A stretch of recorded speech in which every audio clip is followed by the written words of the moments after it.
Alara Voss was supposed to bring wedding cake samples tonight. Instead, she walked into her fiancé's penthouse and heard her entire future being dismantled by the man she loved and the sister she trusted. But she didn't cry. She didn't scream. She pressed record. Because sometimes the best revenge isn't tears, it's evidence.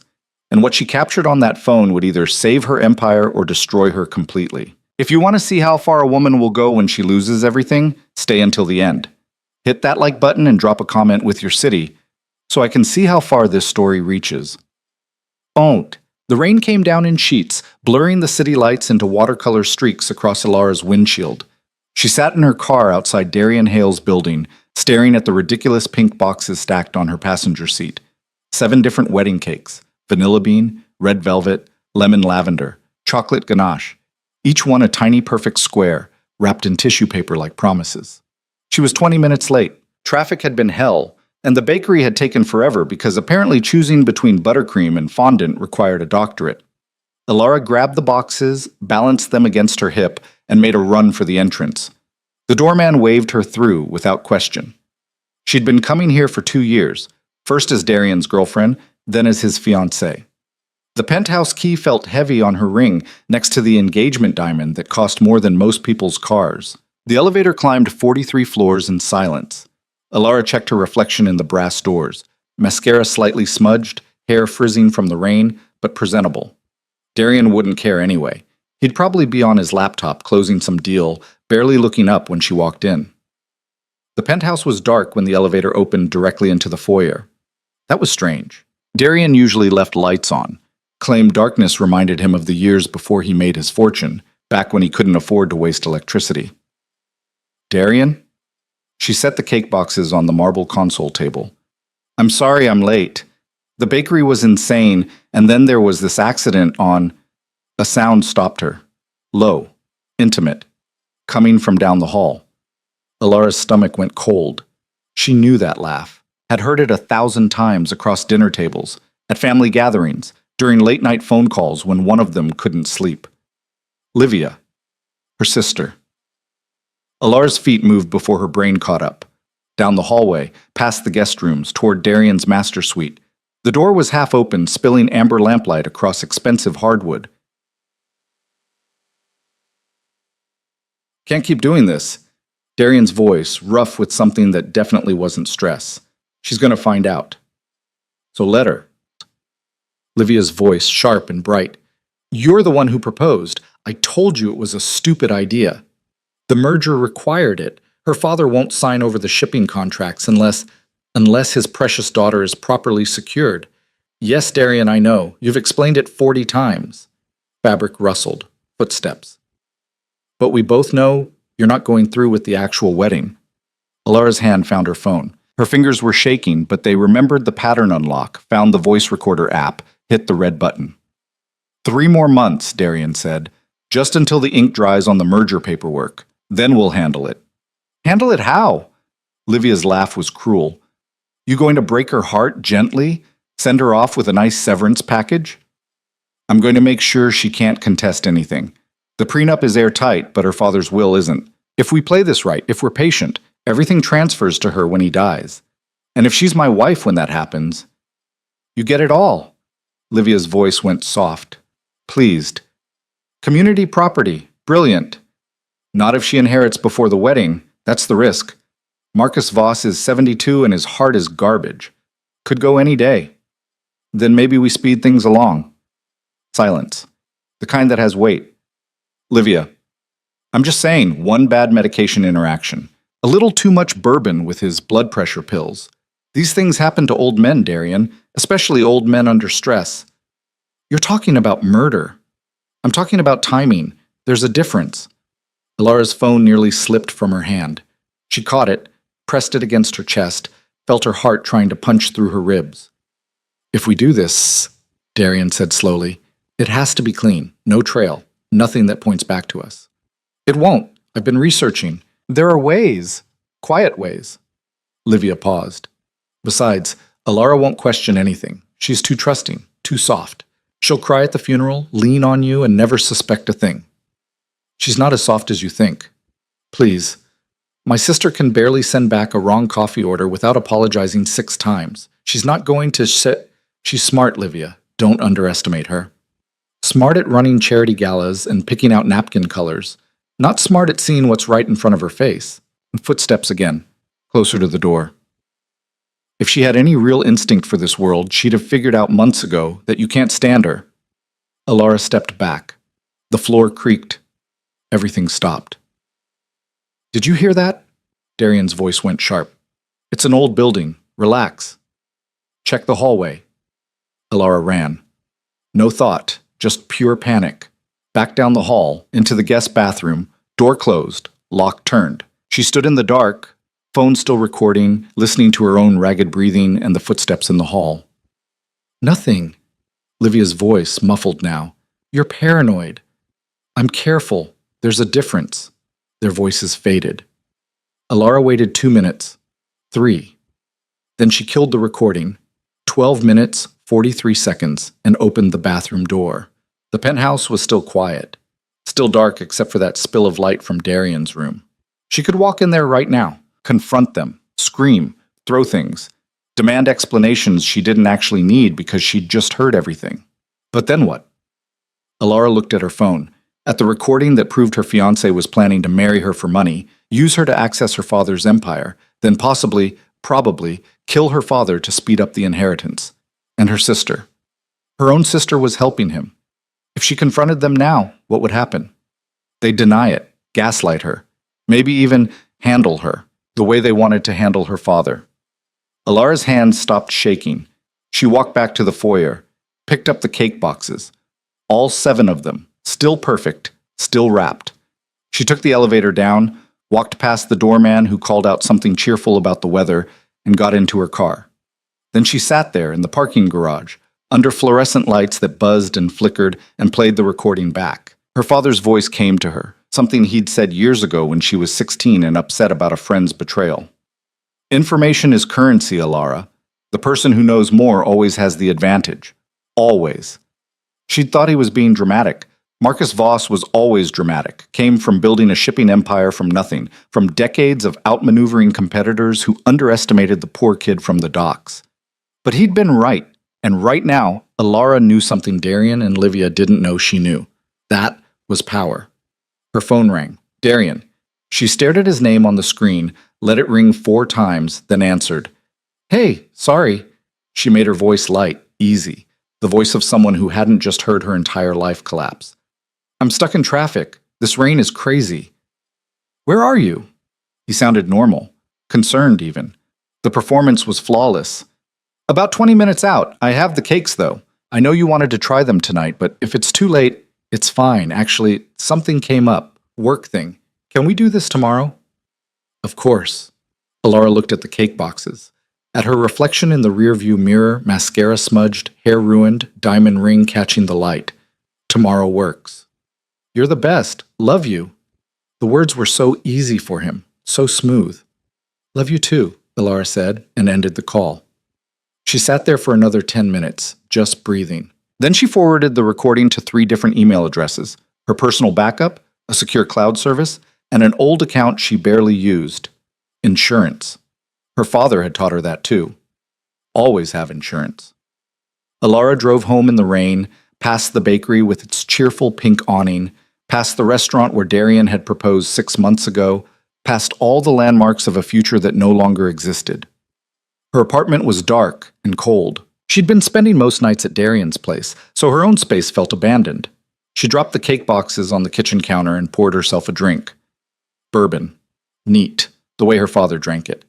Then she pulled up every file she had on Darian Hale. He'd been careful about his past, she realized now, looking through old emails and photos. Always vague about his family, his childhood, the years before he'd exploded onto the business scene. She'd thought it was because he was self-made, proud, didn't want to dwell on poverty. Now she wondered what he was hiding. Alara opened her laptop and started digging. 3 hours later, she had a profile. Darian Hale wasn't even his real name. He'd changed it legally 8 years ago.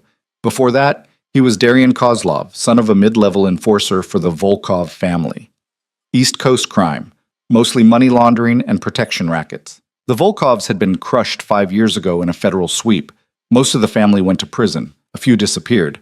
Darian had apparently been smart enough to get out before it all went down, reinvent himself, build a legitimate business empire. Except it wasn't entirely legitimate, was it? Alara kept digging, found shell corporations, offshore accounts, transactions that didn't make sense unless you assumed the money was being cleaned. Darian wasn't just a businessman. He was still connected to that world, just better at hiding it now. And he wanted her family's shipping contracts because they'd give him access to international routes, clean ways to move dirty money across borders. She sat back, rubbed her eyes, looked at the time.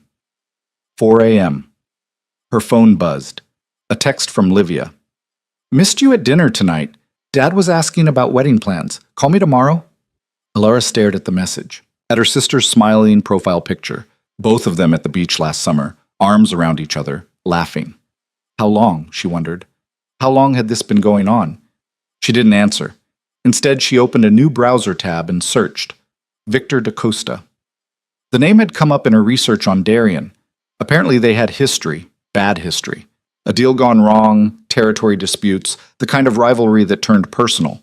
Victor da Costa ran half the city's high-end real estate. Casinos, hotels, luxury developments. He was ruthless, connected, dangerous. Exactly the kind of man her father had always warned her to avoid. He was also the one person Darian genuinely feared. Alara found a photo from some charity event. Victor in a tailored suit, dark eyes, expression that gave away nothing.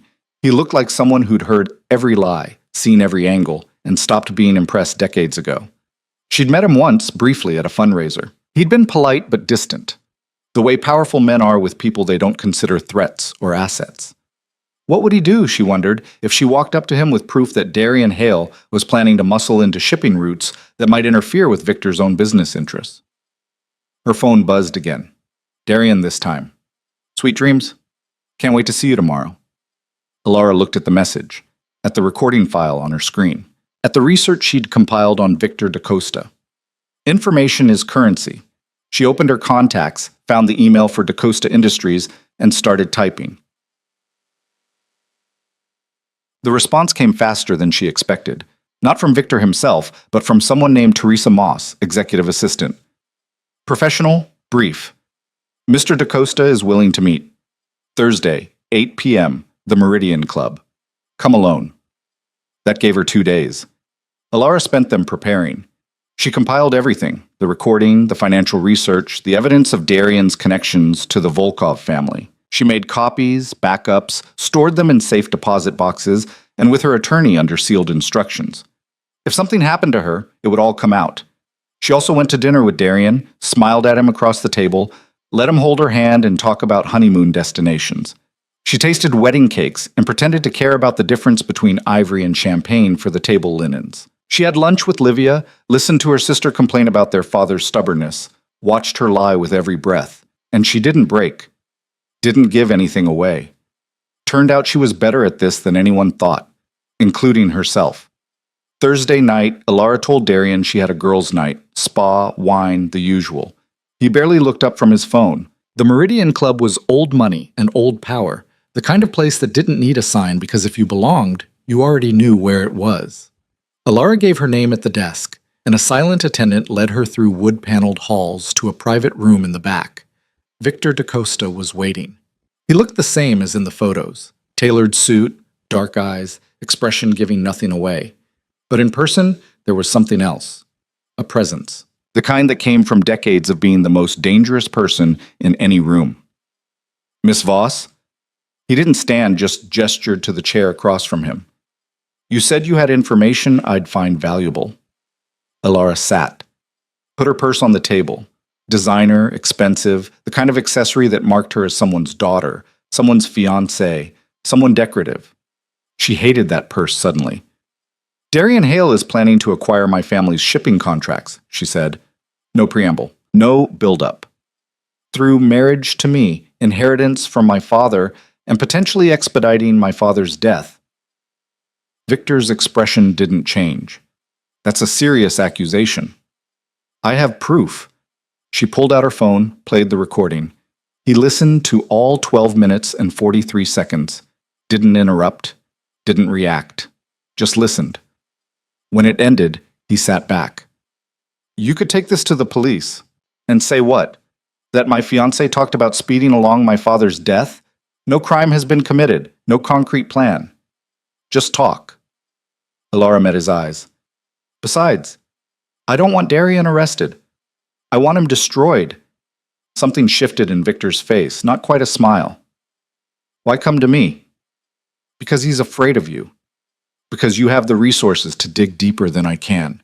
And because those shipping routes he wants, they overlap with your interests in the port district. You've done your homework.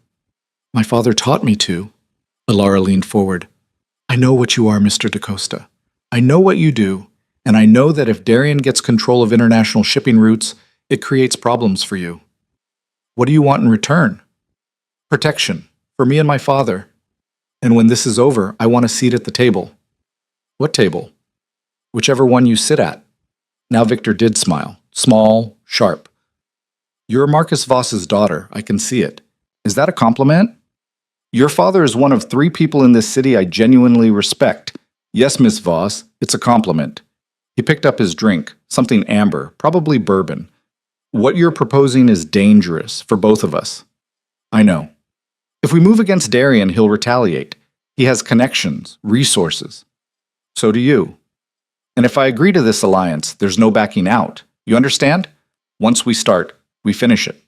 Alara thought about the recording, about Livia's laugh, Darian's casual discussion of murder, the future she'd imagined crumbling into something ugly and sharp. I understand, she said. Victor studied her for a long moment. Then he set down his drink and extended his hand. Welcome to the table, Miss Voss. She shook his hand. His grip was firm, warm, and somehow the most honest thing anyone had offered her in days. Call me Alara, she said. The plan came together over the next week. Victor's people dug deeper into Darian's background, found more evidence of money laundering, connections to organized crime, deals that violated about 15 different federal regulations. They compiled it all into a file thick enough to end careers. But they didn't move. Not yet. We need the right moment, Victor explained during one of their meetings. Always late at night, always at the Meridian Club. Maximum impact. Right now, Darian has allies, supporters, people who'd rally around him. We need to isolate him first. How? There's a gathering. 3 weeks from now. The summit. Alara knew about the summit. It happened once a year, invitation only, where the city's real power players met to discuss ventures, territories, alliances. Her father had attended a few times, but always came home tight-lipped about what was discussed. Darian will be there, Victor said. So will everyone who matters. Every major player, every potential ally. And you're going to walk in on my arm. Alara blinked. What? Right now, you're Darian's fiancée. The sweet daughter of Marcus Voss, arm candy for a rising businessman. Nobody sees you as a player. Victor's eyes glinted. But if you show up with me, publicly align yourself with me, it changes everything. It sends a message that you're not just a pawn, that you have your own power, your own connections. It'll also tell Darian something's wrong. Exactly. He'll panic, make mistakes, and while he's scrambling to figure out what you know and what you've told me, we'll be 10 steps ahead. It was risky, reckless even. Alara loved it. When do we start? She asked. Now, from this moment on, you need to be seen with me. Dinners, events, business meetings. We build the narrative that you're not just Marcus Voss's daughter, you're a power in your own right. Over the next 3 weeks, Alara became someone she barely recognized. She met with Victor's associates, lawyers, accountants, fixers who operated in gray areas of the law. She learned how money really moved, how deals were structured, how power was traded in back rooms and quiet conversations. She also started appearing at Victor's side, first at a gallery opening, then at a restaurant launch, then at a private auction where art and influence changed hands. The gossip started immediately. Whispers about Alara Voss and Victor DaCosta. Speculation about what it meant. Some people assumed an affair. Others thought business alliance. A few saw it for what it was, a declaration of war. Darian noticed. I've been seeing photos, he said over dinner one night. His voice was light, but there was an edge underneath. You and Victor DaCosta, what's that about? Alara had practiced this. kept her expression innocent, slightly confused. He's been mentoring me. Business advice. Dad suggested it. Your father suggested you spend time with Victor DaCosta? He said I should understand how the real players operate, not just charity boards and fundraisers. She reached across the table, touched his hand. You're always so busy with work. I wanted to learn more about your world. It was a good lie. Believable. Darian visibly relaxed. Just be careful, he said. Victor is complicated. He's not someone you want to owe favors to. I'll be careful, Alara promised. Later that night, she texted Victor. He bought it, but he's nervous. The response came back immediately. Good. Keep him off balance. The summit was held in a mansion outside the city. Old estate, sprawling grounds, the kind of place that looked like a movie set. Alara arrived with Victor, stepping out of his car in a dress that cost more than her first car. Security was everywhere, discreet, professional, but unmistakably armed. Smile, Victor murmured as they approached the entrance. Like you own the place. She did. Heads turned when they walked in. Conversations stopped. The room was full of the city's elite. Politicians, developers, casino owners, tech moguls who'd made fortunes and now wanted power to go with it. And there, across the room, was Darian. He saw her immediately. Saw her with Victor. His expression went through several stages, confusion, anger, calculation, in about 3 seconds. Alara met his eyes, smiled, and turned away. That, Victor said quietly, is how you start a war. The evening was a performance. Alara worked the room with Victor, meeting people she'd only read about. Everyone was polite, but she could feel the assessment happening. They were trying to figure out who she was, what she represented, whether she mattered. By the end of the night, she'd made sure they knew. She talked business with a casino owner, discussed shipping logistics with an import/export CEO, debated city development with a real estate mogul. She wasn't Marcus Voss's sweet daughter anymore. She was Alara Voss, and she had her own plans. Darian cornered her near the end of the night, when Victor was across the room in conversation. What are you doing? His voice was low, dangerous. Networking. Isn't that what these things are for? With Victor DaCosta. Why? I told you. Business mentorship. Alara tilted her head. Why does it bother you so much? Because he's dangerous, because he has agendas, because... Darian stopped himself. I'm trying to protect you. From what? He couldn't answer that without admitting things he didn't want to admit. Just trust me, he finally said. Victor DaCosta is not someone you want in your life. Noted. Alara touched his cheek, the gesture affectionate, performative. I should get back. We'll talk tomorrow, okay? She walked away before he could respond. Victor was waiting by the car. How did he take it? He's rattled. Perfect. They drove back to the city in comfortable silence. When Victor dropped her off, he said, You did well tonight. Better than I expected. Is that another compliment? Don't let it go to your head. But he was almost smiling. The real work starts now. Darian knows something's wrong, but he doesn't know what you know or how much you've shared. That uncertainty, that's our advantage. What's next? We wait for him to make a mistake. And he will. Desperate men always do. Alara went up to her apartment and poured herself a drink. The same bourbon her father drank. The same bourbon she'd had the night she discovered the truth. She thought about this girl who'd walked into that penthouse 3 weeks ago with cake samples and a future planned out. That girl was gone. Changed. Maybe destroyed. Maybe reborn. Her phone buzzed. A text from Livia. Are you insane? Victor DaCosta? What are you thinking? Alara stared at the message. Her sister. Her own sister who'd planned to help murder their father. She typed back, I'm thinking it's time I learned to play the game. Why? Does it worry you? The response took 3 minutes. Just be careful. These men are dangerous. So am I, Alara typed. Then deleted it. Wrote instead, Thanks for caring. Talk soon. She finished her drink, looking out at the city lights. Tomorrow, Darian would start investigating. He'd ask questions, call in favors, try to figure out what she'd told Victor and what alliance they'd actually formed. And while he was looking one direction, Victor's people would be moving in another, building the case, securing the evidence, preparing for the moment when they'd bring everything crashing down. Alara's phone buzzed again.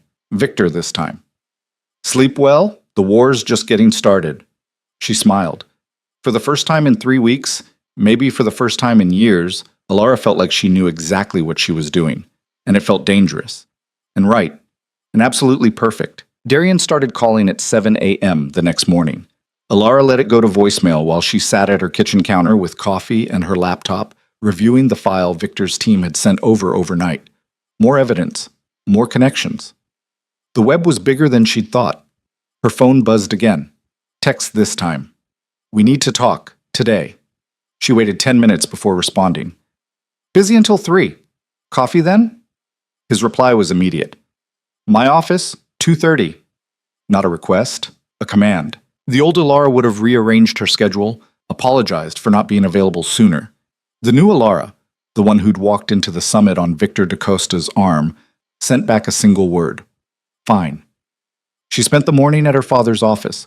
Marcus Voss looked tired when she walked in, older than his 72 years, but his eyes were still sharp. You made quite an entrance last night, he said without preamble. Alara closed the door behind her. You heard. Half the city heard. My daughter, publicly attached to Victor DaCosta. People have questions. What about you? Do you have questions? Marcus leaned back in his chair, studying her. I have observations. 3 weeks ago, you were planning centerpieces and seating charts. Now you're networking with the most dangerous man in the city. That's not a small change. Things happened. What things? This was the moment. She could tell him everything, play the recording, show him the evidence, let him handle it the way he'd handled every threat to their family for 5 decades. But that would make her the victim again, the daughter who needed rescuing. Darian isn't who I thought he was, she said carefully. And I needed to understand the world he operates in, the real world, not the version I've been seeing. So you went to Victor. You've worked with him before. You respect him. Respect and trust are different things, Alara. I know. She met her father's eyes. But right now, I need someone who understands how power actually works. Someone who won't treat me like I'm breakable. Something shifted in Marcus's expression. Pride, maybe.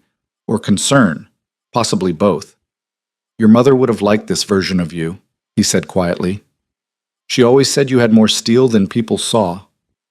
Alara's mother had died when she was 12. Cancer, fast and brutal. She barely remembered her now except in fragments. Perfume, laughter, the sound of heels on marble. Darian wants to meet this afternoon, she said, changing the subject before it got complicated. He's nervous about the Victor situation. As he should be. What are you going to tell him?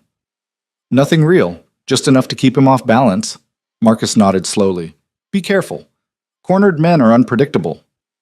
I will be. She left before he could ask more questions. Before he could see the recording file on her phone, the evidence she'd compiled, the full scope of what she was actually doing. He'd find out eventually, but not yet. Darian's office was downtown, 48th floor, glass and steel and aggressive minimalism. His assistant smiled at Alara like nothing had changed, like she was still the sweet fiancée who brought homemade cookies at Christmas. He's expecting you. Go right in. Darian was standing at his window when she entered, looking out at the city. He didn't turn around. Close the door. She did. I've been thinking about last night, he said. About you and Victor. About what it means. It means I'm learning the business. Bullshit. Now he turned. His face was calm, but his eyes were cold. You don't learn business by becoming someone's accessory at private gatherings. You don't network with Victor DaCosta unless you have something he wants, or he has something you need. Alara sat down, crossed her legs, kept her expression neutral. Maybe both. Explain. You're always working, building your empire, closing deals. I wanted to understand that world better. So I reached out to Victor through my father's connections. He agreed to mentor me. Mentor you in what exactly? Investment, strategy, how to read people, how to move money. She tilted her head. Why does this bother you so much? Because Victor DaCosta doesn't do favors without expecting something in return, and I don't want you owing him anything. Like I owe you? The words came out sharper than she intended. Darian's expression flickered, surprise, then something harder. What's that supposed to mean? Nothing. I'm just wondering why it's fine for me to be attached to you, but not to anyone else. Why your business connections are legitimate, but mine are suspicious. Because my connections aren't going to use you. And you won't? Silence. The kind that feels like free fall. Darian crossed the room, sat on the edge of his desk directly in front of her. Close enough that she could smell his cologne, expensive, familiar, suddenly nauseating. Alara, I love you. Everything I'm doing, everything I'm building, it's for us, for our future. She thought about the recording, about him discussing her father's death like a business transaction, about Livia's laugh. I know, she said, and made herself smile. I'm sorry. I'm just stressed about the wedding, and I thought learning more about your world would help me be a better partner. Relief washed across his face. He believed her, or wanted to badly enough that the lie worked. Just be careful with Victor, he said. Promise me. I promise. He kissed her forehead. The gesture felt like ownership. When she left 20 minutes later, after talking about the wedding, about his latest deal, about nothing that mattered, Alara went straight to her car and sat there breathing until her hand stopped shaking. Her phone buzzed. Victor. How'd it go? He bought it, barely. Good. Meet me at Rossi's at 7. Time to escalate. Rossi's was an Italian restaurant in the Old District, family-owned for 3 generations, where the food was incredible and the back room was where real business happened. Victor was already there when Alara arrived, sitting at a corner table with 2 other people she didn't recognize. Alara Voss, meet James Chen and Patricia Moreau. They work for me. James was young, Asian, sharp-eyed. Patricia was older, blonde, with the kind of stillness that suggested she'd seen things that would break normal people. They've been investigating Darian's operations, Victor continued. Tell her what you found. James pulled out a tablet. Darian Hale has been running a sophisticated money laundering scheme through shell corporations in Delaware, Panama, and the Caymans. The money originates from various sources, organized crime mostly, and gets cleaned through legitimate business transactions. Real estate, tech investments, art sales. We already knew that, Alara said. We knew the broad strokes, but James found something else. A recent deposit, $15 million, traced back to a holding company owned by the Kozlov family. Alara sat forward. The Kozlovs were destroyed 5 years ago. Most of them were, but some survived. And they're rebuilding, slowly, quietly. Darian has been helping them, providing clean channels for their money in exchange for a cut in protection. Patricia spoke for the first time, her voice low and precise. The Kozlovs don't forgive, and they don't forget. Darian turned on them once, testified against his father to save himself. The only reason they're working with him now is because he's useful. The moment he stops being useful... She didn't finish the sentence. She didn't have to. There's more, James said. We found communication between Darian and Livia going back 8 months. They've been planning this for a while, the engagement, the merger, everything. 8 months. Alara felt something cold settle in her chest. She'd been engaged for 6 months, which meant they'd started planning before he even proposed. Show me, she said. James scrolled through emails, text messages, encrypted chat logs. The evidence was damning. Discussions about her father's will, speculation about his health, debates about timing, and Livia, her sister, contributing ideas, suggesting methods, laughing about how easy it would be. We also found this. Patricia slid a document across the table. Darian's been in contact with a pharmacist, someone who's willing to provide medications that could interact badly with your father's current prescriptions. Alara picked up the document. Read it again. This is attempted murder. Pre-conspiracy, technically, Victor said. He hasn't acted yet, but the intent is clear. We could take this to the police. We could, but prosecutors like slam dunk cases. Right now, this is emails and speculation. Good defense attorney could argue it's just talk, and Darian has good attorneys. Alara set down the paper. So what do? We let him keep digging, keep building evidence, and we make sure that when he finally makes his move, we're ready to burn him completely. Victor leaned forward. But there's something you need to understand. If we do this, if we really commit to taking him down, there's no going back. You'll lose people, friends who don't believe you, family members who think you're being paranoid or vindictive. Livia's already gone, Alara said. She chose her side. What about your father? If this goes public, when it goes public, the scandal will touch your family too. My father can handle scandal. What he can't handle is his daughters betraying him. She looked at each of them. How long until Darian makes his move? Hard to say. Weeks, maybe. A month at most. He's getting pressure from the Kozlovs to deliver results. Then we have a month to prepare. To prepare for what exactly? Victor asked. Alara thought about her wedding, about the venue they'd booked, the invitations being printed, the guest list that included every powerful person in the city. I want to expose him publicly, she said, in front of everyone, at the wedding. James and Patricia exchanged glances. Victor just studied her. That's theatrical, he said finally. It's also effective. Every major player will be there, every potential ally, every business partner. If we expose him then, in that setting, there's no recovery. No spinning it. The humiliation alone will destroy him. It'll also put a target on your back. The Kozlovs don't appreciate public embarrassment. Then we make sure they're implicated too, that the evidence doesn't just show Darian's crimes. It shows his connections. Make it toxic for anyone to defend him. Victor smiled, actually smiled. You're learning fast. I have good teachers. Alara looked at the tablet, at the evidence spread across the table. But I need more than evidence. I need leverage. Something that makes sure Darian can't retaliate even if he wants to. What are you thinking? His connection to the Kozlovs. If we can find proof that he's actively helping them rebuild their operations, concrete proof, not just financial transactions, we can bring federal charges. Make it about organized crime, not just money laundering. Patricia nodded slowly. That would work. RICO statutes would apply. We'd need evidence of a pattern of criminal activity, communication showing coordination. Can you get it? Given time, yes, but it's risky. If Darian realizes we're digging into his Kozlov connection specifically, he'll know someone told you about his past. He already suspects I know something. We just keep him focused on the wrong thing. Over the next 3 weeks, Alara lived 2 lives. In one, she was still Darian's fiancée. She went to dress fittings and tasted wine and discussed flower arrangements with a wedding planner who was far too enthusiastic about peonies. She had dinner with Darian's business associates and smiled through their congratulations. She met with Livia to discuss bridesmaid duties and listened to her sister lie about loving her. It was excruciating, but necessary. In her other life, the real one, she worked with Victor's team to build an unbreakable case. James and Patricia dug deeper into Darian's connections, finding evidence of money laundering, conspiracy, fraud. They traced payments, recorded conversations, compiled a file that would bury him. And Alara learned. She sat in on meetings with Victor's attorneys, his accountants, his fixers. She learned how to read financial statements, how to spot shell corporations, how to follow money through layers of legitimate and illegitimate transactions. She learned how power really worked.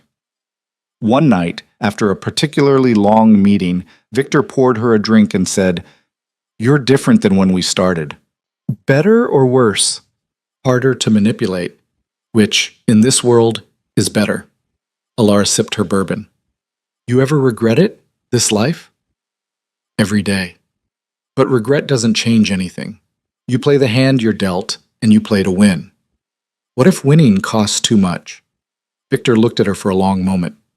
Then you decide what you're willing to pay, but make the decision consciously. Don't let it happen to you. 2 weeks before the wedding, Alara's father called her to his office again. He looked worse, grayer. His hand shook slightly when he picked up his coffee cup. I saw the doctor yesterday, he said without preamble. Heart's getting worse. He wants to put me on new medication. Alara's blood went cold. What kind of medication? He named it. She recognized it from Patricia's research, one of the medications on Darian's list, the one that could interact fatally with what her father was already taking. Dad, who prescribed it? Darian's personal physician. He recommended I switch to his care. Said the man's the best in the city. Of course he did. Don't take it, Alara said. What? Don't take the new medication. Please, trust me. Marcus set down his cup. Alara, what's going on? She could feel the moment crystallizing, the choice between protecting him through silence or protecting him with truth. Darian's trying to kill you. The words hung in the air like smoke. Her father didn't react, didn't look surprised, just sat there, watching her with those sharp eyes. Show me, he said finally. Alara pulled out her phone, played the recording, showed him the emails, the evidence, the whole conspiracy laid out in documents and transcripts. Marcus listened to it all. When she finished, He sat back in his chair and was quiet for a full minute. "How long have you known?" he asked. "5 weeks. And you didn't tell me." "I needed to handle it myself." "By allying with Victor da Costa and building a federal case." "Yes." Another silence. Then her father started laughing. Quiet at first, then louder. Not the laugh of someone amused, the laugh of someone who's had his suspicions confirmed. "I knew," he said finally. "Not the specifics, but I knew something was wrong. Darian was too eager, too accommodating. Men like him don't marry for love." "Why didn't you say anything?" "Because I wanted to see what you'd do. If you'd run to me to fix it, or if you'd fix it yourself." Marcus stood, walked to his window. "Your mother, she was like you. Everyone thought she was decorative, beautiful but breakable. But she was the one who really ran things. I made the money, but she made the decisions." Ilara had never heard this before. "She died before she could teach you everything she knew," Marcus continued. "I tried, but I'm a blunt instrument. You needed finesse, strategy." He turned back to her. "Victor's teaching you that. Are you angry?" "I'm proud. And I'm staying on my current medications, obviously." "Dad, this is serious. If they realize, let them realize. I'm a 72-year-old man with a bad heart. They'll think I'm paranoid, senile maybe." He smiled. "But you and I both know I'm neither." They spent the next hour planning. Marcus had his own resources, his own contacts. He made calls, set things in motion, added his weight to the case Victor's team was building. By the time Ilara left, the trap was set. They just needed Darian to walk into it. The next night, Ilara had dinner with Livia at their usual place, a bistro downtown where they'd been meeting for years. Her sister was already there, looking perfect as always, scrolling through her phone. "Hey!" Livia stood up, hugged her. "I feel like I haven't seen you in forever." "Wedding planning is consuming my life," Ilara said, sitting down. "How are you?" They ordered wine, talked about nothing, and then Livia said, "So I heard Dad's switching doctors. That's good, right? Darian's guy is supposed to be amazing." Ilara kept her expression neutral. "Actually, Dad decided to stay with his current team. Doesn't like change. You know how he is." Something flickered across Livia's face, just for a second. "That's too bad. Darian was really confident about this doctor." "I'm sure Dad knows what's best for him." They talked more. About the wedding, about Livia's job, about a vacation they should take together. Normal sister conversation, except nothing about this was normal. When Ilara got home, she texted Victor. "Livia knows about the doctor. She brought it up. They're definitely monitoring the situation." "Good," he replied. "Let them worry." 10 days before this wedding, everything accelerated. Darian started acting strange, paranoid, checking his phone constantly, having hushed conversations that stopped when Ilara entered the room. He postponed 2 meetings with her father, claiming work emergencies. The Kozlov connections Patricia had been tracking went dark. Either they'd been warned, or they sensed danger. "We need to move faster," James said during a meeting at Victor's office. "They know something's wrong." "But how much do they know?" Ilara asked. "Hard to say. But Darian's been reaching out to allies, shoring up support. He's preparing for something." Victor drummed his fingers on his desk. "Then we trigger the endgame early, before they're ready." "How?" "The rehearsal dinner. 3 days before the wedding. Everyone important will be there. We release everything then." Ilara shook her head. "No, the wedding itself. That's when the impact is maximum. Well, if we wait that long, they might move first. Then we make sure they can't." Ilara looked at each of them. "We leak just enough information now to make Darian panic. Make him think his Kozlov connections are about to be exposed. He'll scramble to protect himself, maybe do something reckless. And we document everything. Then, at the wedding, we hit him with all of it at once." Patricia smiled grimly. "Controlled detonation." "Exactly." They spent the next 2 days executing the plan. An anonymous tip to a financial crimes reporter about suspicious transactions. A rumor planted through back channels about federal investigation into Kozlov money. Nothing that pointed directly to Darian, but close enough that he'd feel the heat. It worked better than expected. Darian called her at midnight, 3 days before the wedding. "We need to talk, now." "It's midnight, Darian. I don't care. I'm coming over." He showed up 20 minutes later, looking like he hadn't slept in days. His suit was wrinkled, his eyes were wild. "There are people investigating me," he said the moment she opened the door. "Federal people. Someone's been feeding them information." "What? Darian, what are you talking about?" "Financial crimes, money laundering. They're asking about my business dealings, my connections." He stopped, stared at her. "Did you say something to Victor?" "Say something about what?" "About my finances? About anything." "No, I don't know anything about your finances. You never tell me about business stuff, remember? You always said it would bore me." He searched her face, looking for the lie. She gave him nothing. "Someone's trying to destroy me," he said finally. "Right before our wedding, someone who knows too much." "Who would do that?" "I don't know, but I'm going to find out." He grabbed her shoulders. "Alara, listen to me. The next few days are going to be chaotic. There might be accusations, lies. I need you to trust me." "I do trust you. No matter what anyone says, no matter what evidence they claim to have. Remember that people can fabricate anything. They can make innocent things look criminal." Alara nodded. Let him think she believed him. After he left, she sent one message to Victor. "He's terrified. It's working." The reply came back immediately. 3 more days. Stay strong. 3 more days until she stood in front of everyone she knew and destroyed the man she'd almost married. 3 more days until everything changed. Alara poured herself a bourbon, the good stuff, her father's favorite, and stood at her window looking out at the city. Somewhere out there, Darian was panicking. Livia was probably with him, strategizing, planning their next move. Let them plan. She had something better. She had the truth. And in 3 days, everyone would hear it. The rehearsal dinner was supposed to be intimate. 50 people at the Ashford Hotel's private ballroom, soft lighting, and champagne. Everyone pretending the tension in the room wasn't thick enough to choke on. Alara wore white, deliberately. A slip dress that looked innocent but cost a fortune. She watched Darian work the room, shaking hands, laughing at jokes that weren't funny, playing the role of successful businessman about to marry well. He was good at it. She'd give him that. Livia stood near the bar, talking to their Aunt Margaret. Her sister caught Alara's eye across the room and smiled. It looked genuine. It probably wasn't. "You ready for this?" Victor's voice came from behind her. He wasn't supposed to be here, not technically on the guest list, but he'd shown up anyway. Darian had looked like he wanted to object, but couldn't figure out how without making a scene. "Ready as I'll ever be," Alara said quietly. "Your father's people are in position. James has the video system rigged. Patricia's outside with the files. When you give the signal, I know the plan." Victor studied her. "You can still back out.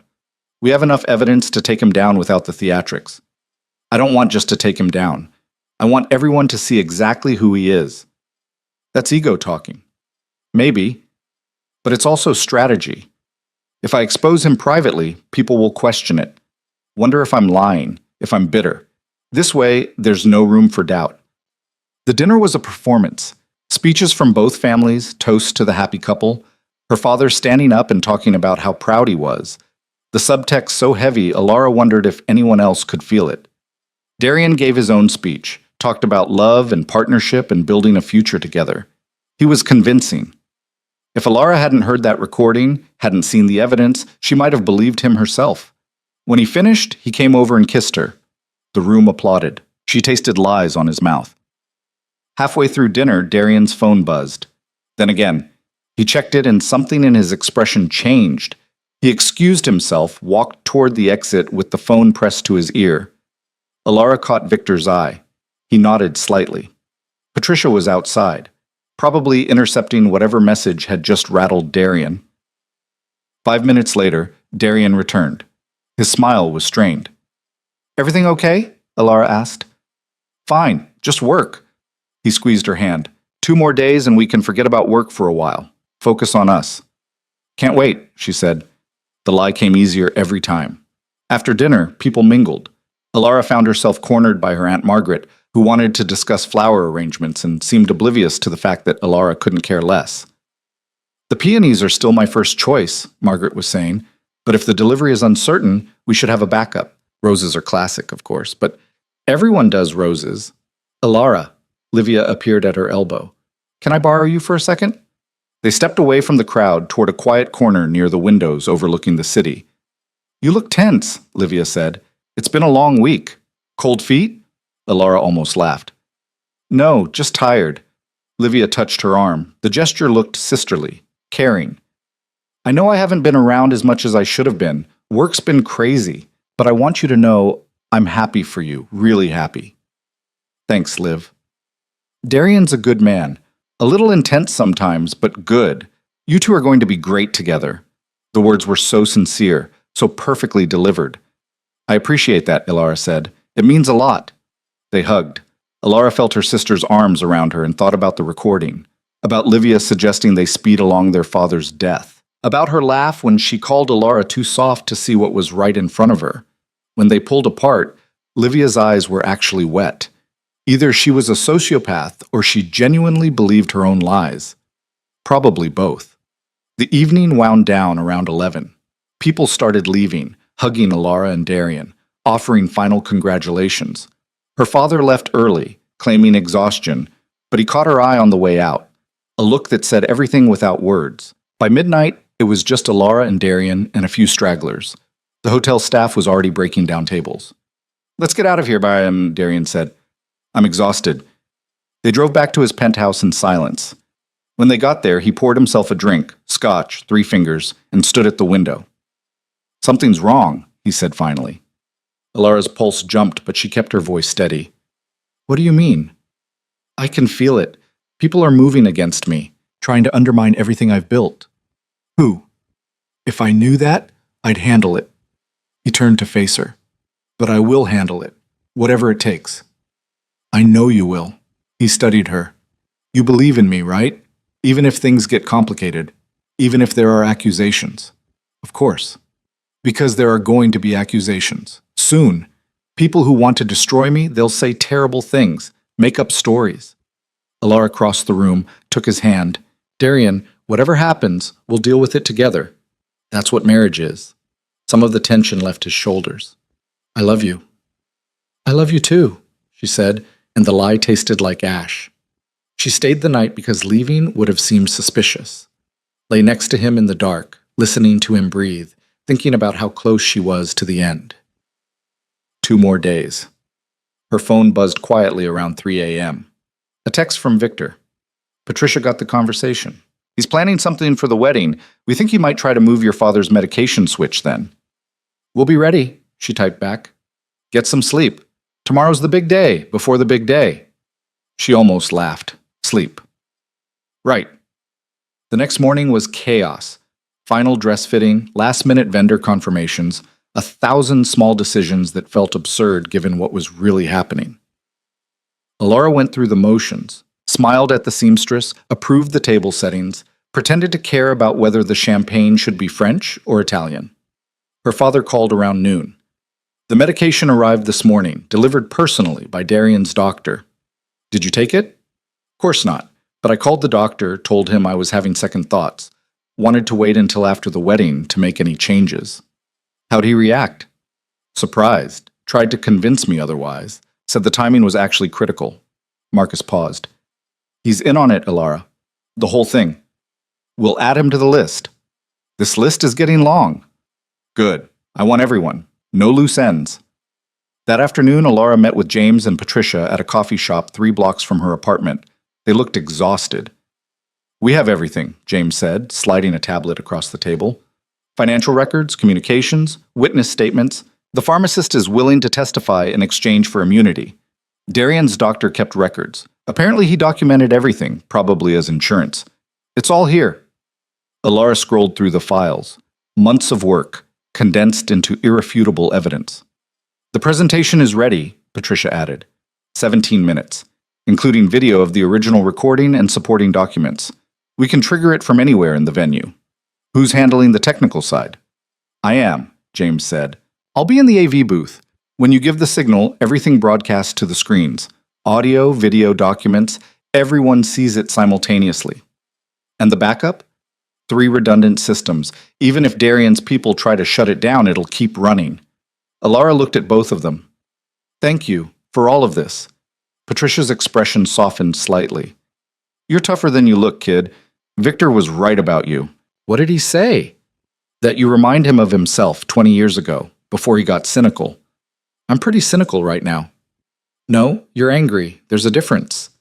Patricia leaned forward. Cynicism is when you stop caring. You still care. That's why you're doing this instead of just walking away. Maybe she was right. Alara didn't know anymore. That evening, she had dinner with Victor at Rossi's. Same table, same quiet corner. It felt like coming home, which was strange considering she'd only known him for 6 weeks. Nervous? He asked. Terrified. Good. Fear keeps you sharp. He poured wine. After tomorrow, your life changes. You understand that? I know. I mean fundamentally. You're burning every bridge with Darian's world. Some people in my world won't trust you. They'll think you're vindictive, unstable. Others will respect you. But either way, you can't go back to being Marcus Voss's sweet daughter. I don't want to go back. Victor nodded slowly. Your father and I talked. He wants you to take over his operations eventually. Train under me for a few years, learn how things really work, then assume control of the family business. What do you think about that? I think you'd be good at it. Better than good, actually. You have instincts that can't be taught.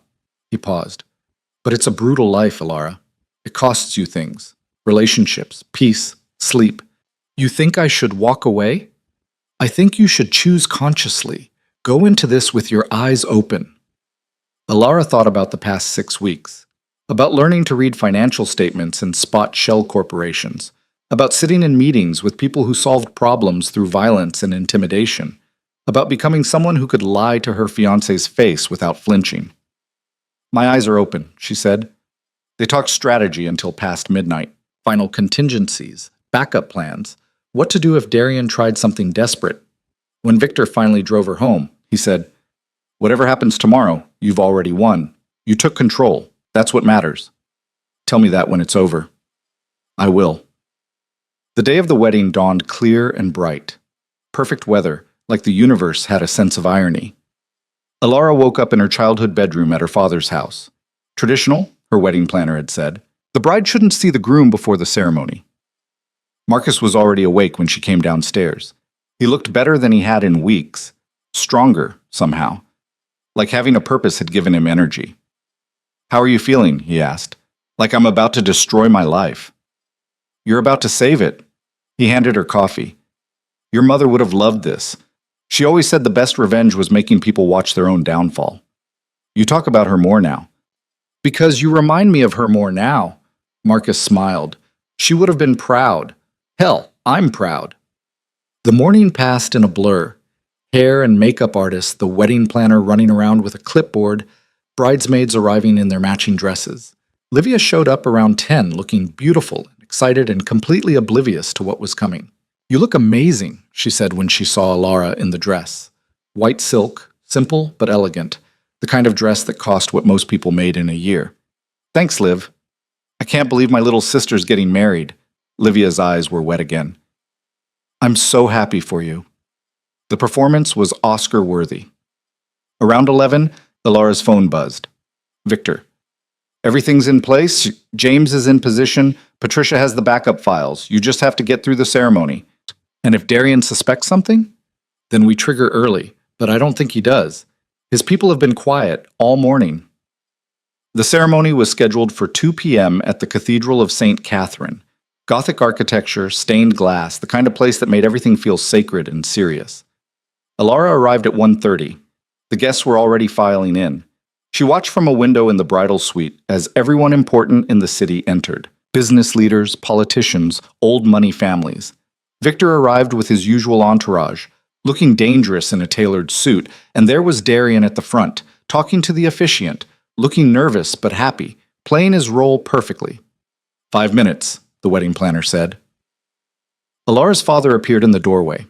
He was wearing his best suit, the one he saved for important occasions. He looked at her for a long moment. Last chance to back out, he said quietly. I'm not backing out. Good.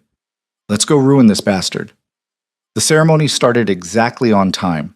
The music swelled, the doors opened, and Alara walked down the aisle on her father's arm. Everyone stood, turned, watched. She saw Victor in the third row, his expression carefully neutral. Saw James near the back, probably signaling to Patricia outside. saw all the powerful people who'd come to witness what they thought would be a merger of families and fortunes. And she saw Darian at the altar, watching her approach with something that might have been love if he was capable of it. The officiant began. Traditional words about marriage and commitment and eternal partnership. Alara barely heard them. They got through the vows, through the ring exchange, through the part where the officiant asked if anyone objected. No one did, which was funny, considering what was about to happen. By the power vested in me, the officiant said, I now— Wait! Alara's voice cut through the cathedral, clear, strong. I have something to say. Silence. Confused silence. Darian's smile froze. Alara, what— I have something everyone needs to hear. She turned to face the assembled crowd, hundreds of faces staring back at her. About the man I almost married. Alara. Darian's voice was low, warning. Don't do this. Do what? Tell the truth? She looked at him. Isn't that what marriage is supposed to be built on? Truth? The screens around the cathedral, meant to show the ceremony to people in the back, suddenly flickered to life. James had triggered the presentation. What is this? Darian's face went pale. This, Alara said, is a recording from 6 weeks ago, the night I was supposed to bring you wedding cake samples. Her voice filled the cathedral, playing from the speakers, clear and damning. The merger required it. Her father won't sign over the shipping contracts unless his precious daughter is properly secured. Everyone heard it. Darian, Livia, every single person in that room. The recording played on. The discussion about her father's death, about speeding things along, about making it look natural. Livia stood up from her seat in the front row. Her face was white. Turn it off. Turn it off right now. Why? Alara looked at her sister. Don't you want everyone to hear your part? Where you suggest murder? Where you laugh about how stupid I am? The recording reached that section. Livia's voice, bright and cruel. She's too trusting, too soft. She'll cry at the funeral, lean on you, and never suspect a thing. The cathedral erupted. Gasps, shouts, people standing up. Darian lunged for Alara. Victor was faster, stepping between them, his people materializing from the crowd like they'd been waiting for this. Don't, Victor said quietly. The screens changed, now showing financial documents, shell corporations, money laundering schemes, communications with the Kozlov family. This is insane, Darian shouted. It's fabricated, all of it. Is it? Alara's voice was steady. Should we call the federal prosecutors who've been building a case, or maybe we should ask your doctor about the medications he prescribed to my father, the ones that would have killed him? More gasps. Her father stood up from his seat, looking at Darian with an expression that could melt steel. You tried to kill me, Marcus said, for shipping contracts. No, this is— someone set me up. Alara, you have to believe— I don't have to believe anything. Alara looked at him, really looked at him. I know exactly who you are. I've known for 6 weeks. The presentation continued. 17 minutes of evidence, witnesses, testimony. By the end, there was no room for doubt. Darian stood at the altar, his perfect image crumbling in real time. Some people in the crowd were already leaving, distancing themselves. Others were on their phones, probably calling lawyers. Victor's people had Darian surrounded, not threatening, just present. The authorities are already on their way, Patricia said from somewhere near the entrance. Federal agents, they have the same evidence. They're bringing charges. Darian looked at Alara. His expression cycled through anger, desperation, hatred. You ruined everything, he said. No, I saved everything. There's a difference. Livia tried to run, made it halfway down the aisle before 2 of Victor's people stopped her. She was crying, makeup running, the perfect sister act finally broken. I didn't know, she was saying. I didn't know he was serious. It was just talk. You suggested methods, Alara said. You researched medications. You knew exactly what you were doing. The cathedral had descended into chaos. People arguing, guards trying to maintain order, the wedding planner looking like she might faint. Marcus approached the altar, looked at Darian with cold assessment. You came after my family, he said quietly. My daughter. You thought we were weak. Easy marks. Marcus, we can work this out. There's nothing to work out. You're done. Marcus turned to Alara. You handled this well. I had good teachers. Federal agents arrived 10 minutes later. They took Darian away in handcuffs, reading him his rights while photographers caught every moment. Livia went separately, still crying, still claiming innocence. The wedding guests dispersed quickly after that. Some offered Alara awkward condolences. Others just left. Victor stayed, making sure everything was documented, making sure no one tried anything stupid. By 4 p.m., the cathedral was empty, except for Alara, her father, and Victor. Well, Marcus said finally, that was dramatic. Alara laughed. It came out slightly hysterical. I wanted everyone to see. They saw. Victor looked at her. You all right? I don't know. Ask me tomorrow. Fair enough. They left through a side exit, avoiding the media circus forming out front. Marcus went home. Victor offered to drive Alara, but she wanted to walk. She needed air, space, time to process what had just happened. The dress was uncomfortable for walking, but she didn't care. She made it 3 blocks before Victor's car pulled up beside her. Get in, he said through the open window. I'm fine. You're walking around in a wedding dress looking like you might fall apart. Get in the car, Alara. She got in. They drove in silence for a while. Finally, Victor said, You know this isn't over, right? Darian will try to fight the charges. His lawyers will attack your credibility. The media will have a field day. I know. And the Kozlovs, they won't be happy about losing their money channel. Are you trying to scare me? I'm trying to prepare you. This is the beginning of the war, not the end. Alara looked out the window. The city was the same as it had always been. Buildings and lights and people who had no idea what had just happened. Then I guess we keep fighting, she said. Victor almost smiled. Yeah, I guess we do.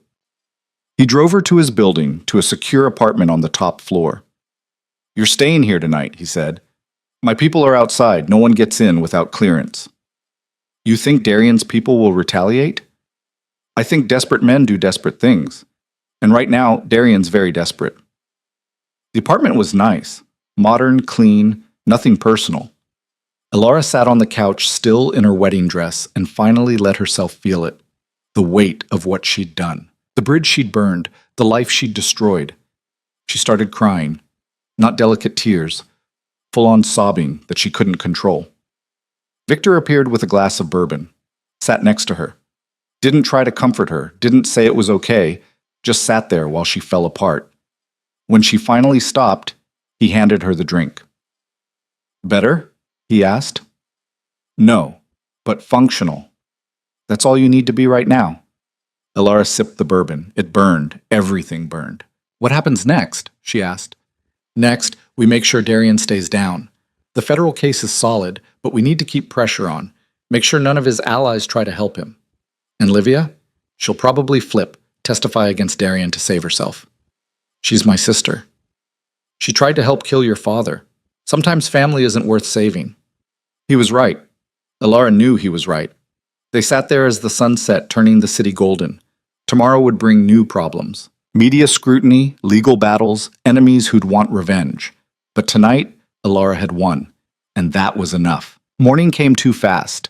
Alara woke up on Victor's couch, still in her wedding dress, with a blanket someone had draped over her during the night. Her head pounded. Her eyes felt swollen. Victor was already awake, sitting at the dining table with coffee and 3 newspapers spread out in front of him. You made the front page, he said without looking up. All 3 papers, plus every news site in the country. Alara sat up slowly. Everything hurt. How bad? Depends on your perspective. He slid one of the papers across. Times is calling it the scandal of the decade. Post went with wedding crasher. Journal actually did decent journalism, focused on the federal charges. The photo on the front page showed her at the altar, still in her dress, while Darian was being led away in handcuffs. Her expression was unreadable. She looked like a stranger. There's video too, Victor added. Someone recorded the whole thing. It's everywhere. Of course it is. Your phone's been ringing non-stop. I turned it off around 3 a.m. Alara dragged herself to the bathroom, looked at herself in the mirror. Mascara streaked down her face, hair a disaster, the wedding dress crumpled and ruined. She looked like she'd been through a war. Maybe she had. She washed her face, tried to fix her hair, gave up. When she came back out, Victor had coffee waiting. Your father called, wants to know if you're all right. Am I all right? You tell me. Alara thought about it. Yesterday, she'd exposed her fiancé as a would-be murderer in front of everyone she knew. She'd destroyed her sister's life. She'd made herself the center of the biggest scandal the city had seen in years. I'm alive, she said finally. That counts for something. It counts for everything. Victor checked his watch. Federal prosecutors want to meet with you this afternoon. Go over your testimony, prepare for the trial. Already? They're moving fast. Probably worried Darian's people will try to destroy evidence or intimidate witnesses. He paused. There's something else. Livia's attorney reached out. She wants to talk to you. Absolutely not. That's what I told them, but she's claiming she has information, things that weren't in the evidence we compiled. Like what? They wouldn't say, but my guess? She's trying to save herself. Probably offering to testify against Darian in exchange for a plea deal. Alara sipped her coffee. It was strong, bitter, perfect. Let her testify. I don't need to hear it from her first. Victor nodded. Patricia's downstairs. She brought clothes, files, everything you need for the prosecutor meeting, and security. Security? The Kozlovs know their money channel just got arrested. They're not going to be happy about it. Right. The Kozlovs. Alara had been so focused on Darian and Livia that she'd almost forgotten about the organized crime family that probably wanted her dead. How worried should I be? She asked. Honestly? Very. But we're handling it. I've got people watching you, your father, anyone they might use as leverage. This is insane. This is the world you stepped into. Victor's expression was serious. You can still back out. Give testimony from protective custody. Disappear for a few months until the trial's over. And then what? Spend the rest of my life looking over my shoulder? Possibly. No. Alara set down her coffee. I'm not hiding. I did this publicly. I'm seeing it through publicly. Something like approval crossed Victor's face. Then we do this the hard way. Patricia arrived 20 minutes later with a garment bag and a thick accordion file. She looked Alara up and down. You look like hell, she said. Thanks. That's helpful. I brought clothes, showers through there. We need to leave in 40 minutes. The shower helped. The clothes, a simple black suit, conservative but expensive, helped more. By the time Alara was dressed and had attempted makeup, she looked almost human. Patricia briefed her in the car. The lead prosecutor is Sarah Chen. She's good, aggressive, doesn't take chances. She'll ask you to walk through everything chronologically. The recording, the investigation, yesterday's events. Just tell the truth. Don't embellish, don't speculate. What about Livia? What about her? Is she cooperating? Her attorney's negotiating, but nothing's finalized yet. Patricia glanced at her. You need to prepare yourself for the possibility that she walks with minimal charges. She tried to help murder our father. She talked about it. There's a difference, legally. Good defense attorney could argue she was just going along with Darian, never intended to actually go through with it. That's bullshit. That's the law. Welcome to the system. The federal building was crawling with media, cameras, reporters, vans with satellite dishes. They started shouting questions the moment Alara's car pulled up. Miss Voss, how long did you know? Was the wedding planned as a trap? Are you working with federal authorities? Patricia and Victor's security team surrounded her, creating a path through the chaos. Someone shoved a microphone in her face. Victor knocked it away. Inside was quieter. Sterile hallways, government efficiency. Sarah Chen met them in a conference room on the 7th floor. She was younger than Alara expected, maybe 40, Asian, with sharp eyes that missed nothing. Miss Voss, thank you for coming. Chen shook her hand. I know yesterday was traumatic, but we need to move quickly. They spent 4 hours going through everything, the recording, the investigation, every piece of evidence. Chen's questions were precise, thorough. She wanted dates, times, exact wording. When you first heard the recording, what did you do? I backed it up, 3 different locations. Smart. And then? I researched Darian, found out about his real identity, his connection to the Kozlovs. What made you contact Victor da Costa instead of coming to authorities? Alara hesitated. This was the tricky part. I didn't think I had enough evidence yet. Just a recording that could have been dismissed as talk. I needed more, and Victor helped you get more. Yes. In exchange for what? Protection. and information about Darian's operations that might affect Victor's business interests. Chen made notes. You understand that some people will characterize this as a personal vendetta, that you were a scorned fiancé out for revenge. I was a woman whose fiancé was planning to murder her father and steal her inheritance. Revenge seems like a reasonable response. Chen almost smiled. Fair point, but the defense will try to discredit you, paint you as vindictive, unstable, possibly claim you fabricated evidence. The recording is authentic, so are the financial documents, the witness statements, everything else. I know, but juries are unpredictable. Chen closed her folder. Here's where we stand. Darian Hale is being charged with conspiracy to commit murder, money laundering, fraud, and RICO violations. The evidence is strong, but his attorneys are already floating the idea of a plea deal. No deals, Ilara said immediately. That's not your decision. It's the Department of Justice's. And if we can get him to flip on the Kozlovs to provide evidence against higher-level targets, he tried to kill my father. I understand, but my job is to build cases against criminal organizations. Sometimes that means making deals with smaller fish to catch bigger ones. Ilara looked at Victor. He'd been quiet through the whole meeting, just listening. The Kozlovs are the real target, he said. Darian's just a conduit. If Chen can use him to bring down the whole organization, that protects you better than putting him in prison does. I want both.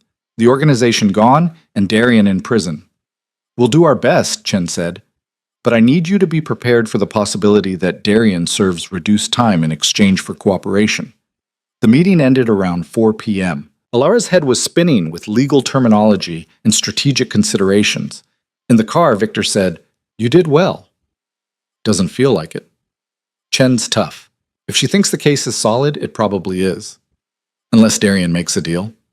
Even if he does, he's still destroyed. His business, his reputation, his connections, all gone. Prison time is just one form of punishment. Maybe. But Ilara wanted him to suffer the way she'd suffered, the way her father would have suffered if they'd succeeded.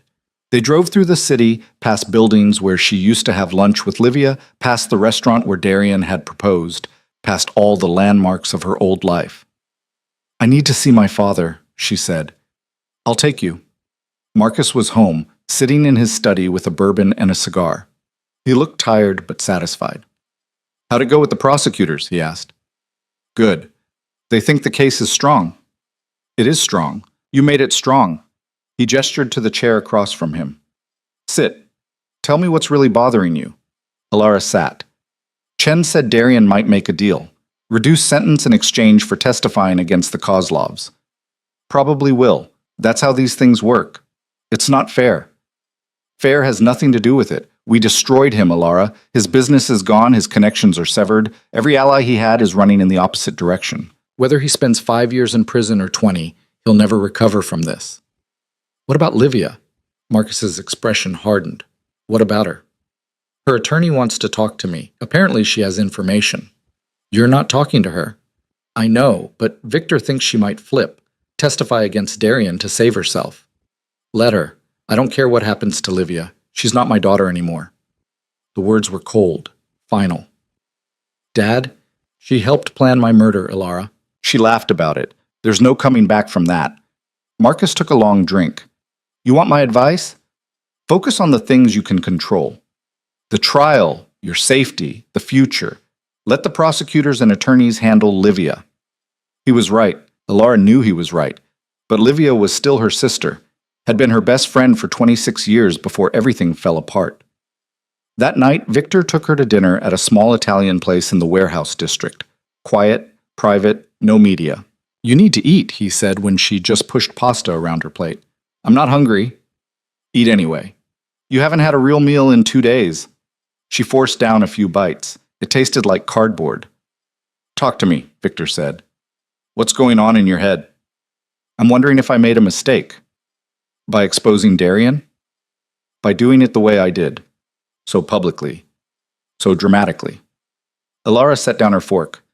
Maybe I should have just gone to the police. Let them handle it quietly.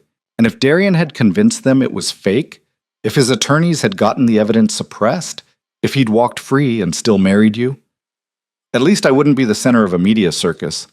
Victor leaned back. You're having regrets. That's normal. Is it?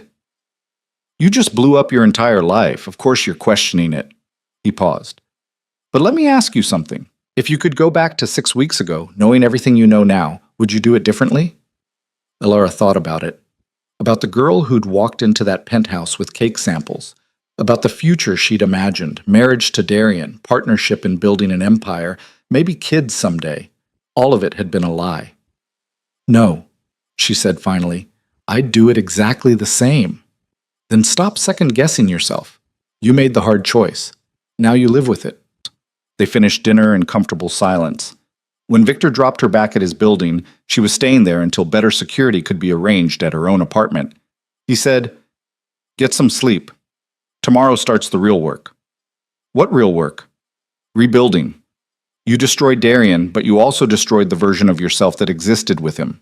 Now you figure out who you actually are." Alara went upstairs, changed into borrowed clothes, and stood at the window looking out at the city.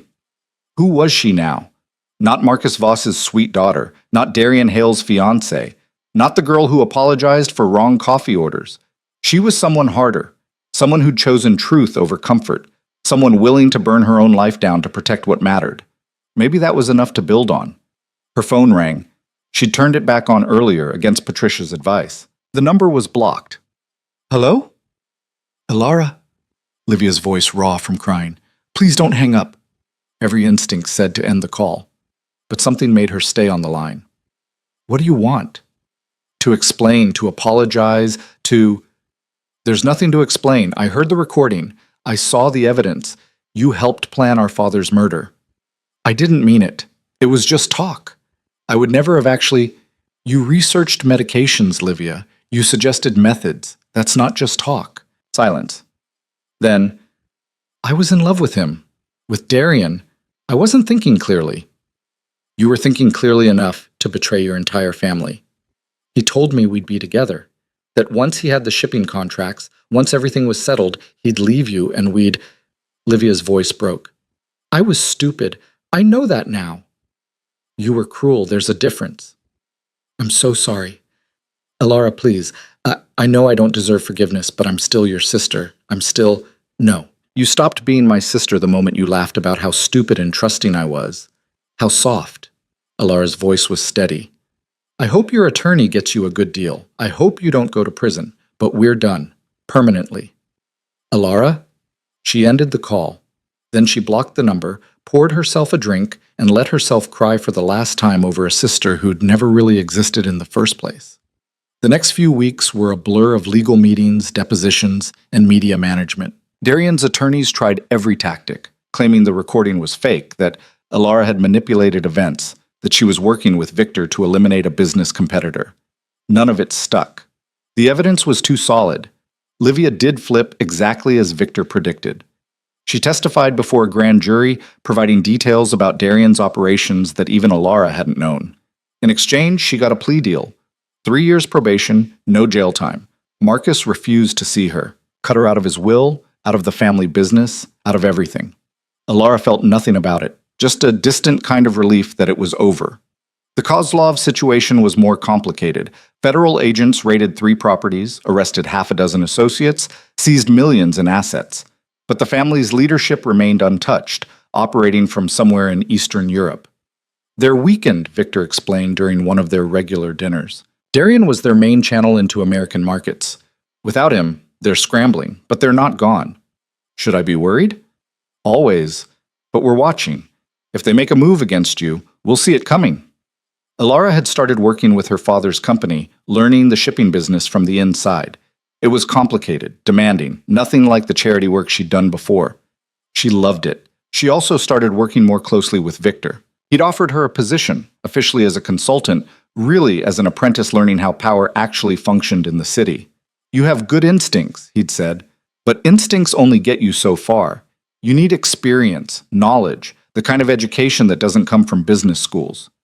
So she learned how to read contracts for hidden clauses, how to structure deals that benefited everyone just enough to prevent betrayal, how to identify threats before they materialized, how to survive in a world where trust was currency and betrayal was business as usual.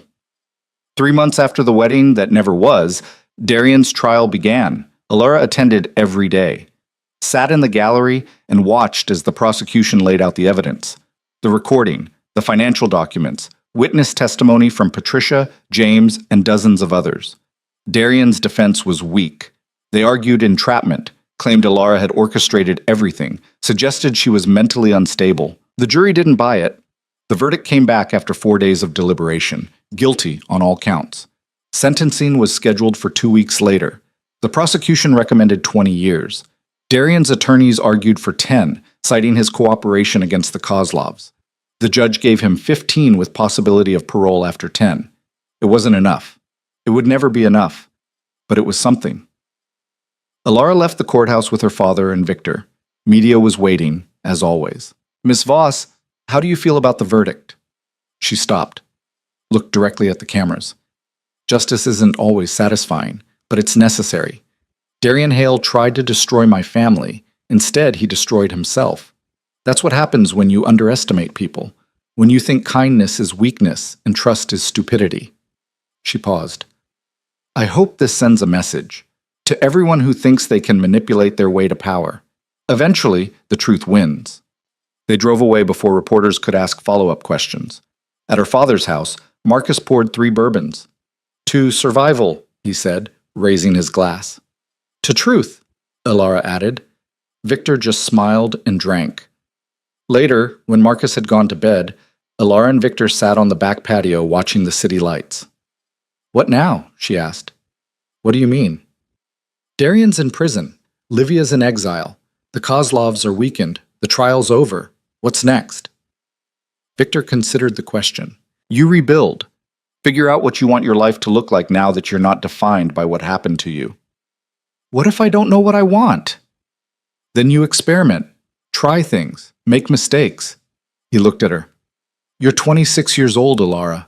You just survived something that would have destroyed most people. You have time to figure out the rest." "Do I?" "The Kozlovs are still out there. Darian still has supporters. There are people who think I'm a vindictive liar. There will always be threats, always be enemies. That's the price of standing up for yourself." Victor set down his glass. "But you're not alone in this. You have your father. You have me. You have resources and skills most people never develop." "Is that supposed to be comforting?" "It's supposed to be honest." They sat in silence for a while. Then Alara said, "Thank you. For everything. I wouldn't have survived this without you." "Yes, you would have. Maybe not the same way, but you'd have survived. You're tougher than you think." "Everyone keeps saying that." "Because it's true." Victor stood. "Get some sleep. Tomorrow, we start planning the next phase." "What next phase?" "Your father wants you to take over the international operations, shipping routes through Asia and Europe. It's complicated, high-stakes work." "I don't know anything about international shipping." "You'll learn. Same way you learned everything else. By doing it." He paused at the door. "And Alara? Stop waiting for permission to be powerful. You already are." After he left, Alara stayed outside for another hour, thinking about the past 3 months, about everything she'd lost and everything she'd gained. She'd lost her fiancé, her sister, her old life. She'd lost the ability to trust easily, lost the innocence that made her think love was enough to protect you. But she'd gained something too: strength, knowledge, the ability to look at herself in the mirror and recognize the person staring back. That was worth something. Maybe worth everything. Her phone buzzed. A text from an unknown number. "Congratulations on the verdict. You won this round, but the game's not over." A friend of Darian's. Alara stared at the message, felt the familiar spike of fear. Then she deleted it and blocked the number. Let them come. She'd survived Darian. She'd survived her sister's betrayal. She'd survived a very public destruction of her entire life. Whatever came next, she'd survive that too. And maybe, eventually, she'd do more than survive. Maybe she'd thrive. The threatening text turned out to be the first of many. Over the next 2 weeks, Alara received 6 more messages from different numbers. Nothing actionable, nothing the police could trace, just reminders that someone out there wanted her to be afraid. She showed them to Victor during one of their morning meetings at his office. "Amateur hour," he said, scrolling through them. "If the Kozlovs were serious about retaliation, you'd already be dead. This is just noise." Comforting. It's true. Real threats don't announce themselves. He handed back her phone. But we're still tightening security. Better safe than paranoid. Alara had moved into a new apartment. High floor, doorman building, security system that could probably withstand a small army. Patricia had supervised the whole setup, checking sightlines and access points like she was preparing for war. Maybe she was. Work helped. Alara threw herself into learning her father's business, spending 12-hour days studying shipping routes and port regulations and international trade agreements. It was complicated enough to keep her mind occupied. Marcus seemed pleased.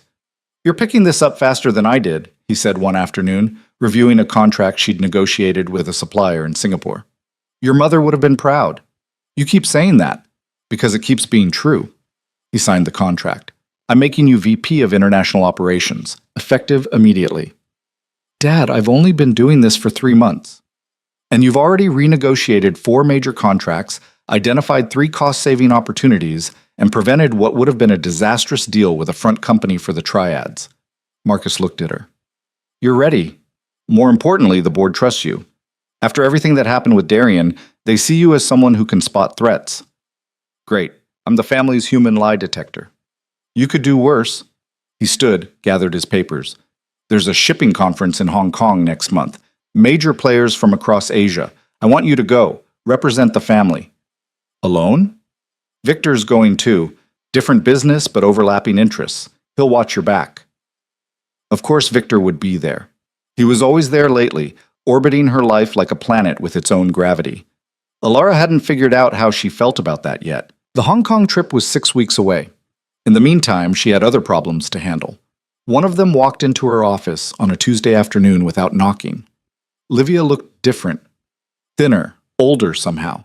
Her hair was shorter, no makeup, clothes that looked expensive but worn. "Security let you up?" Alara asked, not standing. "I told them I was your sister. Guess they didn't get the memo that we're not family anymore." Livia closed the door behind her. "Can we talk? Just 5 minutes." "No." "Please, I know you hate me. I know I destroyed everything, but I need you to hear something." Alara considered calling security, considered throwing her out personally. Instead, she said, "You have 3 minutes." Livia sat down across from her. Up close, she looked worse, dark circles under her eyes, hands that wouldn't stop moving. "I'm testifying again next week," she said. "Federal grand jury. They're building a case against the Kozlov leadership." "I know, Patricia told me." "They want details I gave Darian, information about Dad's business, about shipping routes, about vulnerabilities in the security system." Livia's voice cracked. "I gave him everything, Alara. Every secret, every weakness. I thought I was helping build our future. Really, I was just handing him weapons." "Is there a point to this?" "The point is the Kozlovs know I'm testifying, and they know I have information that could destroy their entire American operation." She looked up. "My attorney thinks they might try to kill me before I can testify." "Then get protection. Witness security. That's what the government does." "I tried. They said the threat isn't credible enough yet. Not until there's actual evidence of a plot." Livia's hands twisted together. "I'm scared, Alara. I know I don't deserve your help. I know I deserve whatever happens to me, but I'm still scared." Alara studied her sister, the girl who'd laughed about their father's death, who'd helped plan to steal everything from their family. She felt nothing, no sympathy, no anger, just exhausted indifference. "What do you want from me?" "I don't know. Maybe just to say I'm sorry. To tell you that I wake up every day wishing I could go back and change everything." Livia wiped her eyes. "You were right. I stopped being your sister the moment I chose him over you. Over Dad. Over everything that mattered." "Yes, you did. Can you ever forgive me?" Alara thought about it, really thought about it. "No," she said finally. "I can't. Because forgiveness would mean trusting you again someday, and I'll never trust you again, Livia. You made sure of that." Livia nodded like she'd expected this. "Then I guess this is goodbye." "It was goodbye 3 months ago. This is just you finally accepting it." Her sister stood, walked to the door, paused with her hand on the handle. "For what it's worth, you were always stronger than me. I was just too jealous to see it." She looked back. "I hope you build something amazing. I hope you're happy. I hope—" Her voice broke. "I hope someday you can think about me without hating me." "I don't hate you, Livia. I don't feel anything about you at all, and that's worse. After she left, Elara sat at her desk for a long time, staring at nothing. Patricia appeared in the doorway. I saw her leave. You okay? Define okay. Fair point. Patricia came in, closed the door. For the record, she's not wrong about the Kozlov threat. We've been monitoring chatter. There's definitely interest in making sure she doesn't testify. That's not my problem. Isn't it? If they kill her, the case gets weaker. The Kozlovs stay in business, and you stay looking over your shoulder forever. Elara looked up. What are you suggesting? I'm suggesting that sometimes protecting someone you hate is the smart strategic move. Patricia sat down. Victor's already mobilizing resources. We can keep her safe until the testimony. After that, she's on her own. Victor's doing this? He's doing it for you because if something happens to Livia before she testifies, you'll blame yourself. And he doesn't want you carrying that weight. Elara hated that Victor knew her well enough to predict that. Hated that he was right. Fine, she said, but I don't want to see her. Don't want updates. Just make sure she survives long enough to put the Kozlovs away. Done. The next week was tense. Elara went through the motions, meetings, contract reviews, learning the business. But her mind kept drifting to Livia, alone somewhere, waiting to testify against people who wanted her dead. She tried not to care. Failed. On Thursday night, Victor called. There was an incident. Elara's stomach dropped. What kind of incident? Someone tried to get to Livia at her apartment. Patricia's people intercepted them. 2 men, Russian accent, carrying enough hardware to start a small war. Is she? She's fine. Shaken, but fine. We moved her to a safe location. Federal marshals are taking over from here. Elara exhaled. Did they question the men? Briefly, before their lawyers showed up. But we got enough. Confirmed Kozlov connection. Confirmed they were there to prevent testimony. Victor paused. This is good for the case. Makes the threat real. Gives prosecutors leverage. And Livia? Testifies Monday. After that, she goes into witness protection if she's smart. Monday came. Elara didn't attend the testimony, but she watched the news coverage. Saw Livia walking into the courthouse surrounded by federal agents, looking small and scared. Part of her, a very small part, felt sorry for her sister. The rest just felt tired. The testimony lasted 6 hours. Livia gave them everything: names, dates, financial transactions, operational details. Enough to indict 12 people, including 2 members of the Kozlov family leadership. By Tuesday morning, warrants were being executed across 3 states. By Wednesday, the Kozlov's American operations were effectively destroyed. Victor took Elara to dinner that night to celebrate. Same Italian place, same quiet corner. You did it, he said, raising his glass. You took down Darian, weakened the Kozlovs, and secured your family's business, all in 4 months. We did it. I couldn't have done any of this without you. You would have found a way. You're resourceful. He smiled, but I'm glad I got to help. They talked business for a while. The Hong Kong trip, upcoming negotiations, opportunities in emerging markets. But eventually the conversation drifted. Can I ask you something personal? Elara said. You can ask. I might not answer. Why did you help me? Really? It wasn't just about Darian interfering with your business. Victor was quiet for a moment. You want the truth? Always. Because you reminded me of myself. 25 years ago, I was engaged to someone who seemed perfect, beautiful, charming, connected to the right families. Turned out she was working for a rival organization, feeding them information about my operations. What did you do? I married her anyway. Spent 5 years in a relationship I knew was a lie because I thought I could turn it into something real. He looked at his glass. Eventually, she left me for someone with more money, took half my assets in the divorce. I'm sorry. Don't be. It taught me the most important lesson of my life. Trust your instincts. When something feels wrong, it usually is. When you came to me with that recording, I saw someone who'd figured that out early, who wasn't going to waste years on a beautiful lie. So you were saving me from becoming you? I was giving you the tools to save yourself. There's a difference. Elara sipped her wine. What happened to your ex-wife? Last I heard, she's married to a tech CEO in Silicon Valley, living the life she always wanted. Victor shrugged. Good for her. I have no hard feelings anymore. Really? Really. Holding grudges takes energy. I'd rather spend that energy building something new. They finished dinner and walked outside. The city was alive. Lights, noise, endless movement. Alara had lived here her whole life, but felt like she was seeing it for the first time. "Can I ask you something else?" she said. "You're full of questions tonight." "What happens now, between us?" Victor stopped walking. "What do you want to happen?" "I don't know. A few months ago, you were my mentor, someone teaching me how to survive. But lately it feels like more than that. Does that bother you?" "I don't know. Maybe I'm just confusing gratitude with something else." "Or maybe," Victor said carefully, "you're recognizing that we work well together, that we understand each other in ways most people don't." "Is that what this is? Partnership?" "It could be, if you want it to be." He looked at her directly. "I'm not Darian, Alara. I'm not going to manipulate you or use you or pretend to be something I'm not. What you see is what you get.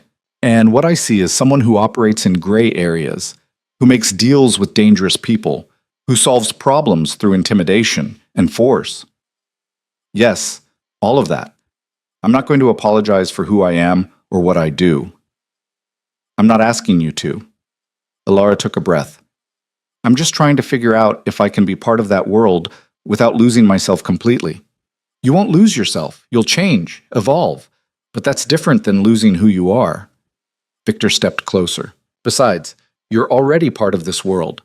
Have been since the moment you chose to fight instead of run." He was right. The girl who'd brought cake samples to her fiancé's apartment was gone. In her place was someone harder, sharper, someone who could negotiate with shipping magnates and spot criminal conspiracies and make decisions that affected thousands of people. Someone who could stand next to Victor DaCosta and feel like an equal. "Okay," she said finally. "Okay, what?" "Okay, let's see where this goes. Partnership, alliance, whatever you want to call it. But we do it honestly. No games, no manipulation. If this is going to work, it has to be real." Victor smiled. Actually smiled. Not the careful expression he usually wore. "Deal." They walked back to his car. The city kept moving around them, indifferent to their small revolution. The Hong Kong conference was everything Marcus had promised. High-stakes negotiations, power players from across Asia, opportunities worth millions. Alara held her own. Closed 2 major deals, established relationships with shipping companies in Taiwan and South Korea, proved she belonged in rooms where decisions shaped global trade. Victor was there too, working his own deals. But they made time for each other, dinners after long days, late-night conversations about strategy and risk, moments that felt like partnership and something more. One night, standing on the balcony of her hotel room looking out at the Hong Kong skyline, Victor said, "You've changed since I met you. Better or worse?" "Different. More confident, less apologetic." "I'm not sure that's entirely good." "Why not?" "Because sometimes I miss the person I was, the one who believed people were basically good, who thought love was enough." "That person was naive," Victor said. "She would have been destroyed eventually." "Maybe, but she was also happier." Happiness is overrated. Power, security, respect, those last. Happiness is just a moment. Alara turned to look at him. "Is that really what you believe?" Victor considered the question. "I used to, now I'm not so sure." "What changed?" "You did. Watching you fight for what matters, watching you refuse to let betrayal break you, it reminded me that some things are worth protecting, even if they make you vulnerable." "Are you saying I make you vulnerable?" "Terrifyingly so." He smiled. "But I'm learning to live with it." They stood there in silence, the city spreading out below them like a promise. "When we get back," Alara said, "I want to start something new, a foundation maybe, using part of the family business profits to help people who've been betrayed or exploited, give them resources to fight back." "That's ambitious." "I know, but I keep thinking about all the people who don't have what I had, money, connections, someone like you willing to help. What happens to them?" "They usually lose." "Then let's change that, at least for some of them." Victor studied her. "You're serious about this?" "Completely. I survived because I had advantages. I want to give those advantages to people who don't. It'll be complicated, expensive. You'll make enemies." "I already have enemies. Might as well make them for something worthwhile." Victor laughed, actually laughed, which she'd never heard before. "Okay, when we get back, we'll start planning. Foundation, resources, legal support, the whole thing." Just like that? Just like that. You want to change the world? I'll help you change the world. That's what partners do. They flew back to the city 3 days later. The foundation became Alara's new project, working with attorneys to establish the structure, with accountants to create sustainable funding, with counselors to develop support programs. Her father contributed substantial seed money. Victor added resources and connections. Within 6 months, they had offices, staff, and their first clients. People who'd been defrauded, exploited, betrayed by people they trusted. People like Alara had been. She met with each one personally, listened to their stories, helped them develop strategies to fight back. Not all of them won, but enough did that it started to matter. The media noticed. After months of scandal coverage, they finally had a different story to tell. The woman who'd exposed her fiancé at the altar was now helping others escape similar situations. Alara gave exactly one interview, made it clear she wasn't interested in being a spokesperson or a symbol. She just wanted to do the work. That was enough. A year after the wedding that never was, Alara stood in the foundation's new office space, watching volunteers train on intake procedures. Her father was there, looking healthier than he had in years. Patricia and James had joined the foundation's security team. Even Victor had shown up, claiming he wanted to see what his investment was buying. "You built something good here," Marcus said. "Your mother would have loved this." "You would have told me I was being impractical, that business and charity don't mix." "I would have been wrong. This is smart business and good charity. Turns out you can do both." Victor appeared at her elbow. "There's someone here to see you." Alara followed him to a small conference room. A woman was waiting, mid-30s, nervous, holding a folder. "Miss Voss? My name is Sarah Chen. I'm a prosecutor. We met a year ago." "I remember. You handled Darian's case." "Yes." "And now I'm handling something else. Something I thought you should know about." Chen opened the folder. "Darian Hale was killed 3 days ago. Prison fight, officially. But we have evidence it was a hit." Alara felt nothing. No satisfaction, no grief, just empty acknowledgement. "The Kozlovs?" she asked. "We think so. Darian had been talking about cooperating further, giving more testimony. They couldn't risk it. So they handled it. They tried, but the information Darian provided before his death was enough to bring federal RICO charges against the remaining leadership. We executed warrants this morning, arrested 6 people, including the head of the family." Victor stepped forward. "You're telling us the Kozlovs are done? The American branch is destroyed.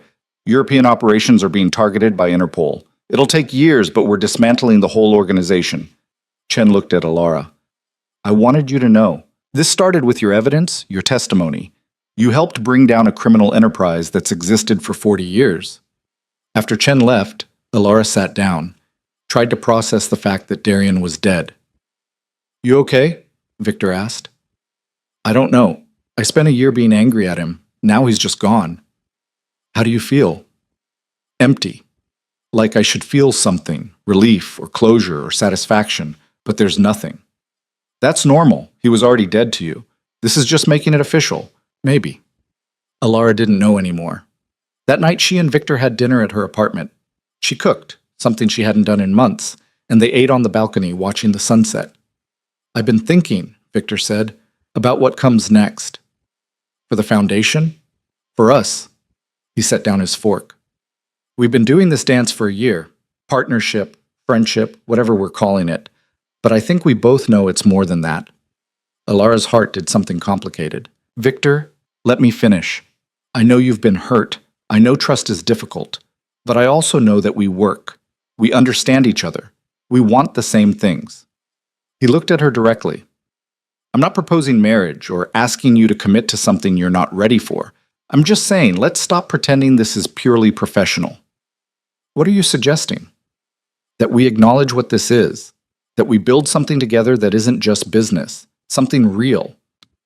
Alara thought about the past year, about working alongside Victor, learning from him, trusting him in ways she'd never trusted Darian, about the foundation they'd built together, the future they were shaping, about the fact that somewhere along the way, partnership had become something deeper.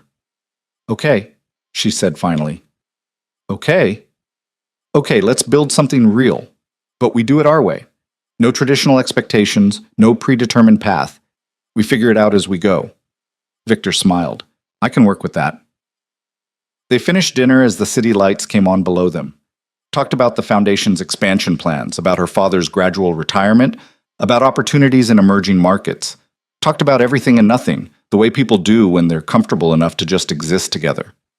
Later, standing at the window, Alara thought about the girl who'd walked into a penthouse with cake samples, who'd heard her world collapse and chosen to fight instead of break. That girl was gone. In her place was someone who'd survived betrayal, exposed corruption, built something meaningful from ruins. Someone who'd learned that trust wasn't about never being hurt. It was about choosing who was worth the risk. "What are you thinking?" Victor asked, coming to stand beside her. "That a year ago, I thought my life was ending. Turned out it was just beginning. Any regrets? Plenty. But not about this. Not about fighting back. Good. Because I have plans for us. Big plans." "Of course you do." He laughed. "Your father wants to retire in 2 years. Hand over the company to you completely." "I know, he told me. And I'm expanding into new markets. Asia, South America, Europe. I could use a partner who understands international shipping. Are you offering me a job? I'm offering you an empire.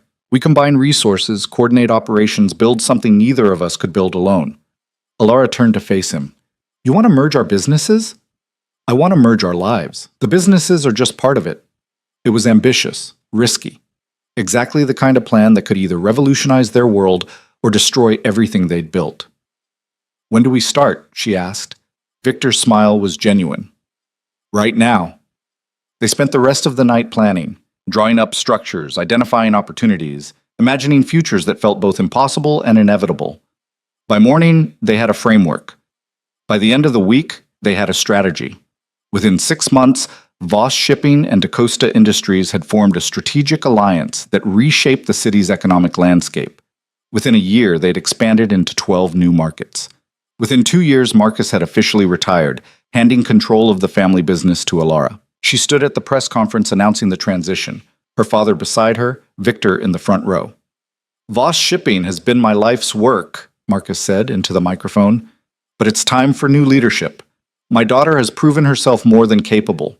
She's built new partnerships, opened new markets, and demonstrated the kind of strategic thinking this business needs. I'm proud to pass this legacy to her." Reporters asked questions. Alara answered them calmly, confidently. The girl who used to apologize for wrong coffee orders completely gone. After the press conference, Marcus pulled her aside. "Your mother would have been so proud," he said. "I know I keep saying it, but it's true. You took something terrible and turned it into strength. I had good teachers. You had good instincts. We just helped you trust them." He hugged her. "Be happy, Alara. That's all I want now. Build your empire, change the world, but be happy. I'll try. Good enough." That evening, Alara and Victor celebrated at Rossi's. Their table. Their corner. Where everything had started. "To new beginnings," Victor said, raising his glass. "To surviving the old ones," Alara added. They drank, talked, made plans for the future that felt solid and real. Outside, the city moved on. People lived and loved and betrayed each other, the eternal cycle continuing. But Alara had learned something valuable from her journey through fire. Betrayal didn't have to destroy you. It could transform you, if you let it, could teach you who you really were underneath the performance.